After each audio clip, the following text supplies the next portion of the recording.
Welcome to Session Sunday.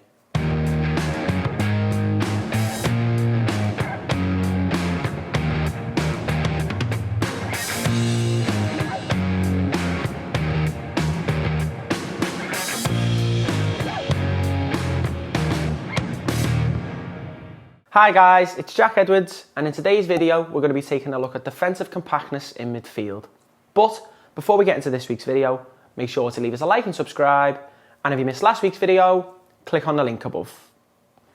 Okay, so moving into the first part of this week's session, we're going to be taking a look at defending in midfield and then trying to prevent passes through into the final third. But before we get into it, let's have a look at how many players we're working with this week and the equipment that we'll be using.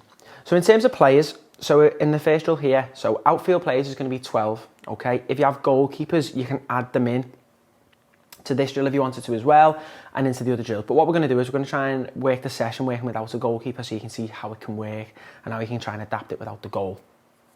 But obviously if you do have one goalkeeper, you could have one goal in one end or one for the team to obviously be defending the goal.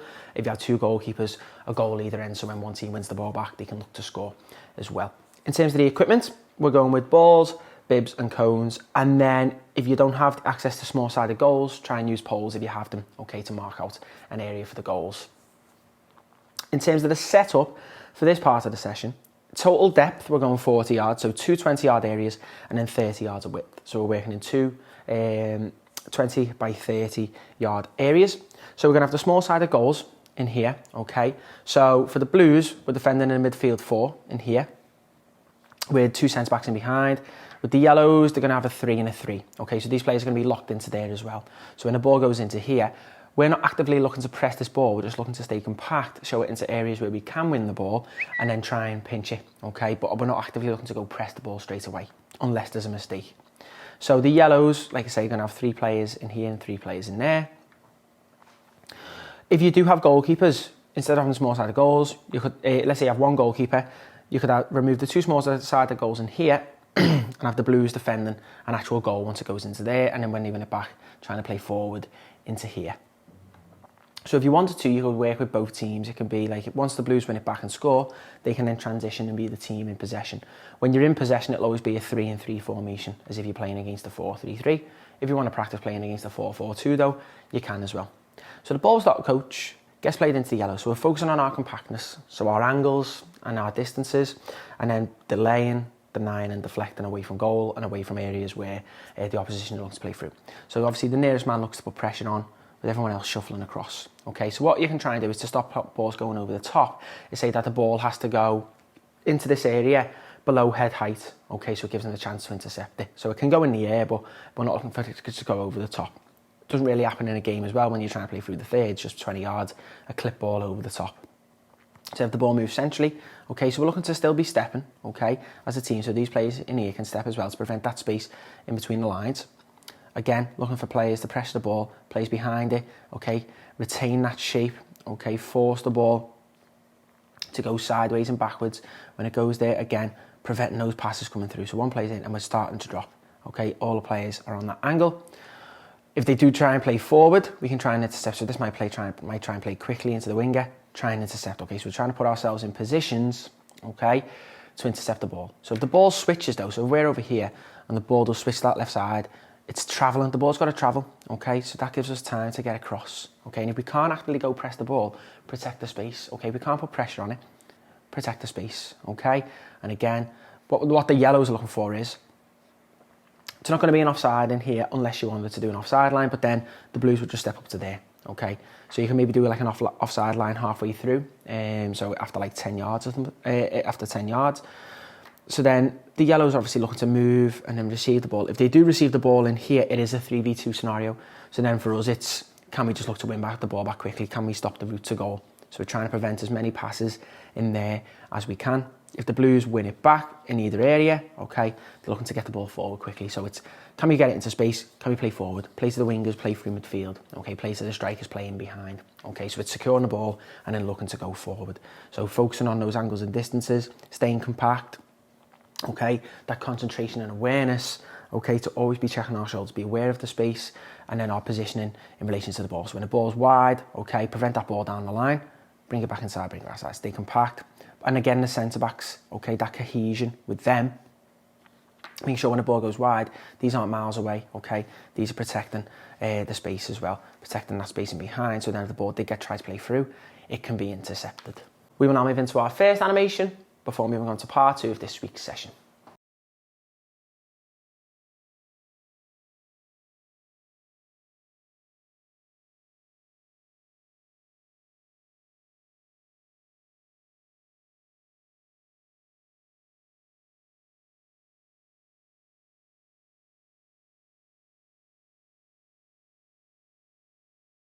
Now moving into part 2 of this week's session, we're now focusing on defending with the midfield 3 and the forward line in front. Obviously, if you still wanted to working with the midfield 4, that's fine.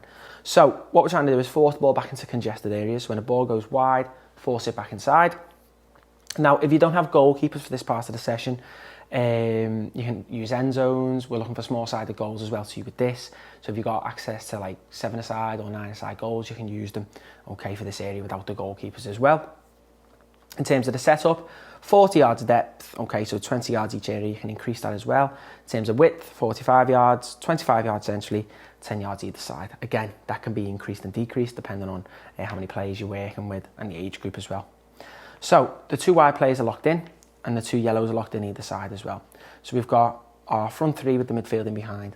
So what we're focusing on is the ball comes in, okay, they can play to the wide players as much as they want. They've got to get the ball into this 2 to be able to score. So the fullbacks can actually still combine. And if the fullbacks receive it in this area, they can play through into the goal. So it's not as if we're shooting, it's trying to play through. So they're trying to break that line of pressure to play into the goal. If the Blues win it back, they can go and attack that goal there. So it's staying connected, okay, staying compact. Midfield in behind, talking to the lads, the players in front, okay? So when the wide play comes across, they're not actively looking to press these fullbacks, okay, as in terms of going to win the ball. It's more showing the ball back inside, showing it into areas where we can look to obviously win the ball, into areas where we've got more players, where it's congested, show it back, ball can transfer across again.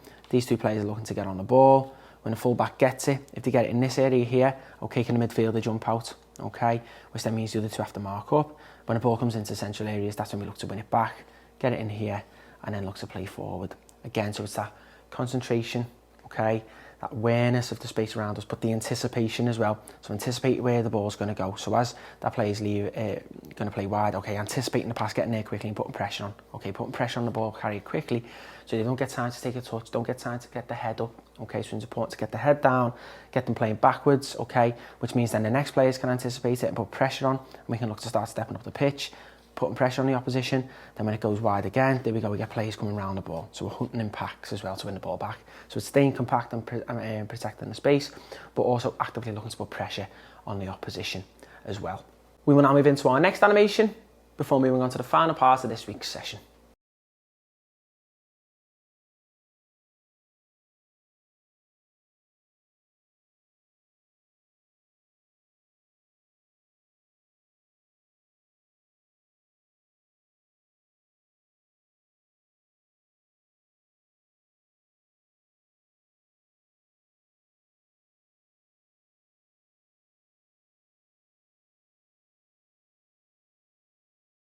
Okay, now moving into the final part of this week's session, we're now looking to prevent forward passes through midfield. So staying compact to prevent the space behind and the space in between the lines. So in terms of the setup, okay, so in total yards of depth, okay, so again, it depends on the numbers that you are working with. So what we're going to go with is 45 yards of total depth, okay, which gives the chance for the Blues when they win the ball back to try and go forward, attacking in a bit of space. In terms of width, it's going to be the same as well. So we're going to go 25 yards centrally, 10 yards either side. If you had more players and you had your fullbacks involved as well, you could have more space out wide. But because we don't want it to be the wings are going out too wide, too much, and it becomes too big when it's 6 versus 6. So again, no goalkeeper. Have a smaller sided goal for them to try and score in, and they're trying to work the ball through the thirds, okay? So you can create an area in here, okay, where they've got to receive it in between the lines first. So there's the final third. You can have your midfield third in here or in here. Okay, they've got to receive it in one of these areas before they go and score. So what we're looking at as well is the defensive lanes. So split the pitch up so the players know where in relation to the ball is where they want to defend. So you can have lane 1, lane 2, lane 3 and lane 4. So if the ball's in lane 2, you want to be defending in central areas. So lanes 2 and 3. If the ball moves into lane 1, which is out wide, okay, you want to be defending in lane 1, lane 2, and then you've got your wider player just in lane 3. Okay, they're not going to, your wide player's not going to be in lane 2. Okay, so then obviously if you had fullbacks, you'd have a fullback here and a fullback there. If the ball then transferred over to lane 4, you'd be defending in lanes 4, 3 and 2. Okay, so being compact. So it's good practice for the players to have and something that they can use as a tool to remember by when it comes to matches as well. So like I say, they're going to try and receive the ball in a certain area to then score. If we win it back, can we play forwards quickly into any of the 3 small-sided goals? Or you can have an end zone again if you wanted to. So we're defending in a 4 and a 2. Okay, obviously midfield 4, defensive 2. Again, you can swap that over, playing against like a 4-2-3-1, or again it could be a 4-4-2, but you can have a player dropping back. So for us, in relation to the ball, looking to defend and be compact. Okay, can we look to restrict that space in between the lines? You can even have an offside line again. Keep the opposition moving the ball sideways, force it back into congested areas again. Okay, so we've got numbers in here. So if a player plays in there, show them back to goal. Okay, we're all narrowing off. If the ball goes wide, we get across as a team. Okay, protecting that space inside, because when the ball goes backwards, we can see it. Okay, we can see where it's going to go, which means that we can anticipate things. Okay, when the ball's going behind us on our shoulders, it's harder to know where the ball's going to go as well. And also the opposition, they then encourage them to attack. When the ball's going backwards, okay, it's in our line of vision. Okay, we can anticipate things better. Okay, and we can control the game better as well. So if the Blues then win it back, so let's say a pass tries to go in between the lines, we win it. Can we play forward quickly into one of the goals? So set the attack off, playing behind, okay, and attack the space as quick as we can. For the Yellows, try and get the ball into a certain area. Okay, so you might choose this area, but that's a bit too close in my opinion. Try and get into this area, so it encourages the wingers to get forward. Okay, encourages the midfielders to step in with the ball, trying to take risks. Okay, which means that we've got to defend. So obviously in a game, once the ball gets in here, you'd be looking for your fullbacks to be involved as well. So the midfielder trying to prevent that ball getting into here. Okay, by being compact and then looking to win the ball as they play through the lines to win it back and then play forward. So again, that anticipation, staying compact, delaying the opposition, denying that route to goal, so denying those forward passes, deflecting away, so let it go wide, deflecting back deeper, further up the pitch in terms of our favour, so we can step up as well. And then again, that endurance and that speed to cover the ground quickly to get out and close the ball down. We will now move into our final animation before concluding this week's session.